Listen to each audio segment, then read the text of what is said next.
What's up everyone? So A Quiet Place Part 2. It's the horror sequel to the 2018 film A Quiet Place, directed by John Krasinski, and it sees the Abbott family return to face the terrors of the outside world as they fight for survival in silence. Forced to venture into the unknown, they realise that the creatures that hunt by sound are not the only threats that lurk beyond the sand path.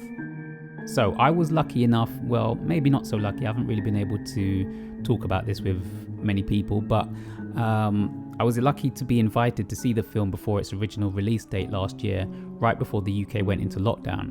And the first thing I had to do before reviewing it was watch the first movie again because it felt like such a long time ago. I had to remind myself why I loved the movie and why I kept thinking the sequel was the better of the two movies. Now, over a year later, both movies feel like a distant memory, and I'm glad I'd written this review when I did. So, whereas the first movie plays with the idea of sound and more importantly the lack of it to build on the slow tension and fear, A Quiet Place 2 feels like the training wheels have been taken off and those silent moments have been amped up to give the movie more of an action feel. That's not to say that the sequel is an all-out action movie, because the feel of terror is still there, but now it feels like it's for different reasons, which I really liked. And what I will say is this movie gives you a little bit more backstory as to what happened in the first place. I feel like with the first movie, the audience are dropped right into the middle of this post-apocalyptic world and we're not really told much. This movie shows you exactly what happened. Now again, I won't spoil anything, but after the events of the first movie, it felt like there was more to lose. A Quiet Place Part 2 felt to me to be a more emotional, edge-of-your-seat ride with some pretty heartbreaking moments. The whole cast brought excellent performances, but a special mention has to go to Millicent Simmonds, who plays the daughter Regan Abbott. Her scenes are really well delivered and made the audience care about the family and the journey that they're on. To me, this movie felt like a passing of the torch from parent to child.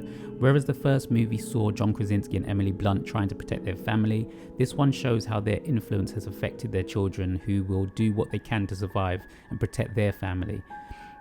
It's this that also made me connect with this family even more and made certain situations hit home even more, because as a parent you want nothing but to protect your children and be proud of them.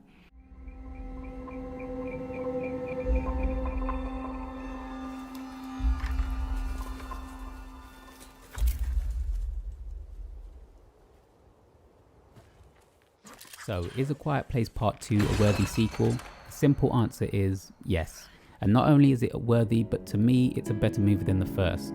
It feels like after the first movie, the doors have been opened, so a new story, full of tension, emotion, and the strength of the human spirit can be told.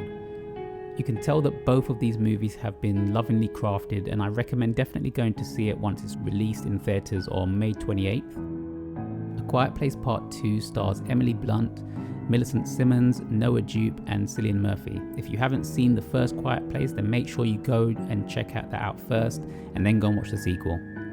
Thank you for watching, and don't forget to hit the like button, and if you haven't subscribed, make sure you subscribe for more. Catch you next time. The people that are left, they're not the kind of people worth saving.